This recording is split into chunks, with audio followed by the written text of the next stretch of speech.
When my cousin Alyssa called me late one December evening to ask if I could house sit, I didn't hesitate to say yes. She and her husband had booked a last-minute trip to Florida, leaving their cabin deep in the Vermont woods unattended. The timing was perfect.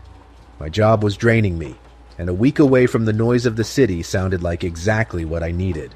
The drive to Alyssa's cabin was long and winding, the kind of route where the GPS signal cuts in and out, and you feel like you're heading nowhere.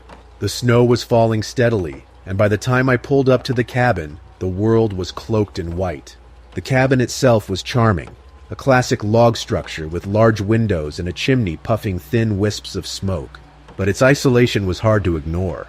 The nearest neighbor was miles away, and the dense forest surrounding the property seemed to press in on all sides. Alyssa had left a handwritten note on the kitchen counter, along with a list of instructions.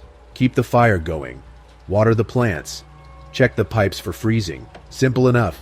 The first night passed uneventfully.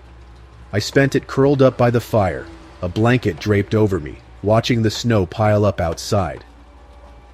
The cabin was eerily quiet, save for the occasional creak of the wooden beams. It felt cozy, almost idyllic. The second night I heard it for the first time. It was just past midnight when I was jolted awake by a faint tapping sound. At first I thought it was coming from the roof, maybe icicles forming and dripping onto the shingles. But as I listened, I realized it was coming from the window in the living room. I sat up, my heart pounding. The tapping was rhythmic and deliberate, too steady to be random. I grabbed the fireplace poker and crept toward the window, my breath fogging the cold air as I exhaled. When I peeked through the curtains, there was nothing. Just the empty snow-covered yard, undisturbed. I told myself it was probably a branch swaying in the wind, but there were no trees close enough to touch the cabin.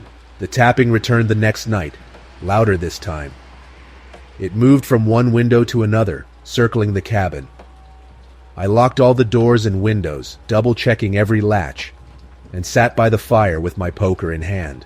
Just an animal, I whispered, trying to convince myself. But deep down, I knew better. On the fifth night, the noises escalated. It started with the tapping, but soon there was a knock at the door. 3 loud, deliberate knocks. I froze in place, my breath caught in my throat. Whoever was outside wasn't in a hurry. The knocks came again, louder and more insistent.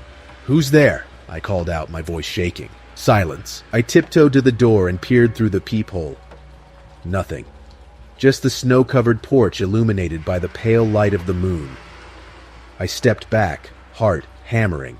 Then I heard footsteps. They were slow and heavy, crunching through the snow, circling the cabin.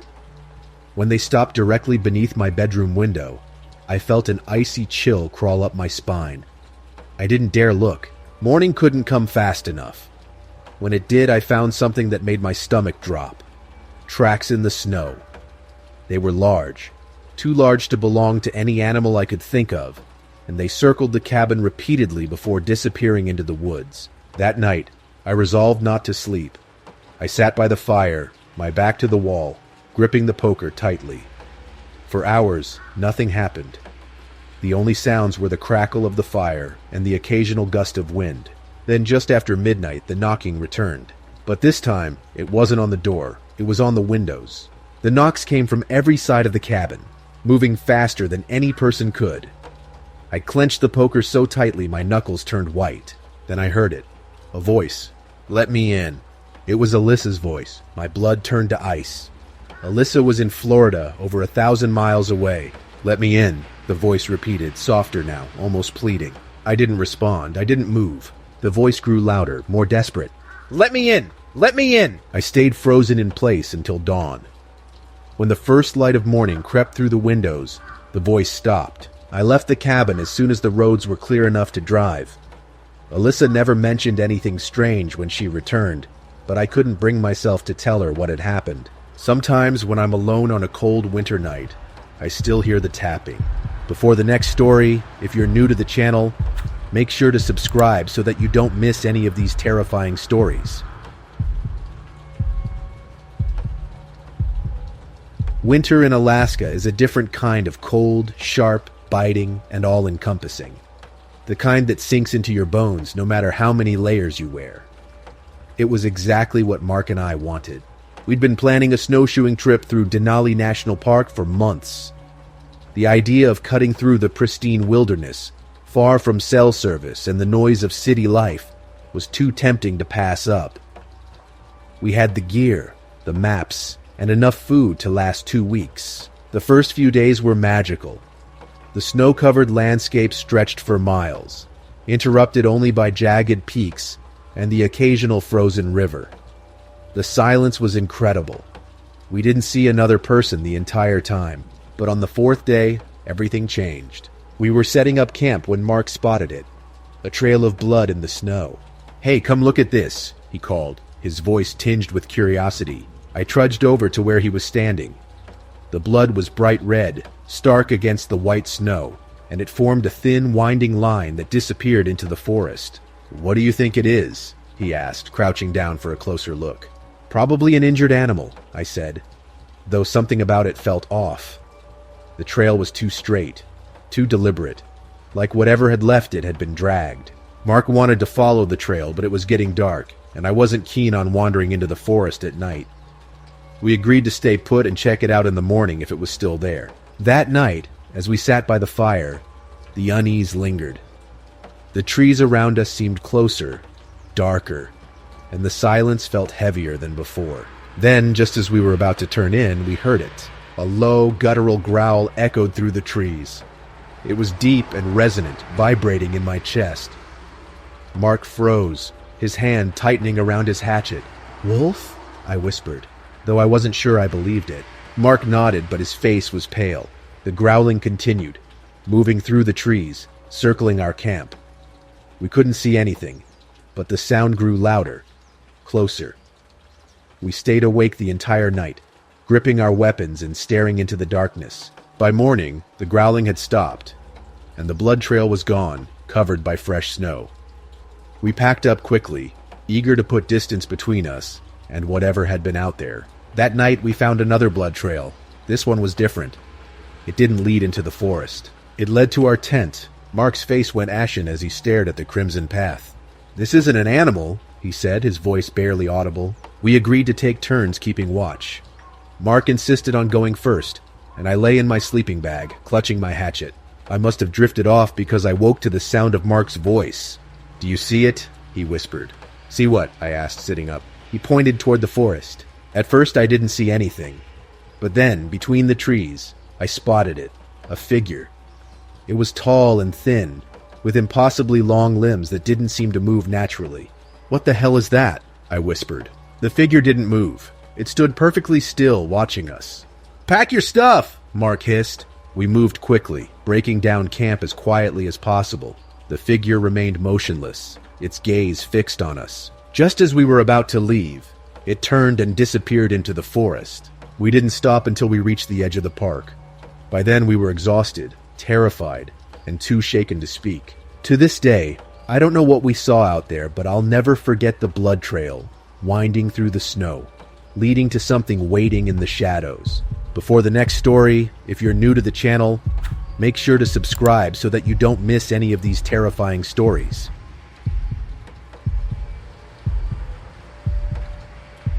Lake Rimewood was the kind of place that seemed to exist in a different world during the winter. The lake stretched wide and still, covered by a sheet of ice so thick you could drive a truck across it. Surrounding it was a dense forest of snow-laden pines that seemed to swallow all sound. It was my first winter living near the lake. I had recently moved to the small town nearby, looking for a quieter life after years of city living. When the locals mentioned ice fishing, it sounded like a perfect way to immerse myself in the rhythm of the place. "Rimewood's generous," one of the older men at the diner had told me. "Good lake for trout. Just stick to the center, and you'll do fine." "What happens if you don't stick to the center?" I asked. The man shrugged but didn't answer. I arrived at the lake early on a Friday morning in mid-December, setting up a small shack I'd borrowed from a neighbor. It was a simple structure, little more than plywood and tarp, but it did the job. I drilled a hole in the ice, set my line, and settled in for what I hoped would be a peaceful weekend. The first day passed uneventfully. I caught a few small fish and spent the rest of the time reading and enjoying the solitude. By evening, the temperature had dropped, and the lake was bathed in the cold glow of a full moon. The ice beneath my shack groaned and shifted occasionally, a sound that was both unsettling and oddly soothing. I noticed him that night, a figure sitting by a makeshift shack about 200 yards away. His setup was even simpler than mine, just a frame of wooden planks covered by a tattered blue tarp. He was hunched over his fishing hole, completely still, as if he were part of the ice itself. I waved, but he didn't respond. The next morning, his shack was still there, but I didn't see him. The wind had picked up overnight, and snow now coated the ice in uneven drifts. I busied myself with fishing and forgot about the strange man. That night, as I lay in my sleeping bag, I heard something strange. A low, mournful wail echoed across the lake. At first I thought it was the wind, but this sound was different. It was rhythmic, almost like a voice, rising and falling in a haunting melody. I peeked out of my shack, but the lake was empty. The sound continued for hours, fading just before dawn. On the third day, I decided to check out the other man's shack. Curiosity had gotten the better of me, and I wanted to see who he was, or if he was even still there. As I approached, a strange feeling of unease settled over me. The closer I got, the more I noticed how dilapidated the shack was. The planks were warped, and the tarp was shredded in places, flapping weakly in the wind. When I reached the shack, I realized it was empty. The stool was overturned, and the fishing hole was enormous, far larger than it needed to be. The edges of the ice around the hole were jagged and melted, as though something had clawed its way out. I backed away, my stomach twisting. That night, the wailing returned. This time it was louder, closer. It reverberated through the ice, shaking the walls of my shack. And then, just past midnight, the ice began to creak beneath me. It wasn't the normal groaning I'd heard before. This was deliberate, like something moving beneath the surface, pushing against the ice. I grabbed my lantern and peered out of the window. The moonlight illuminated the lake, casting long shadows across the snow. For a moment, I saw nothing. Then, near the spot where the man's shack had been, I saw movement. A long, dark shape slid across the ice, too quick for me to make out.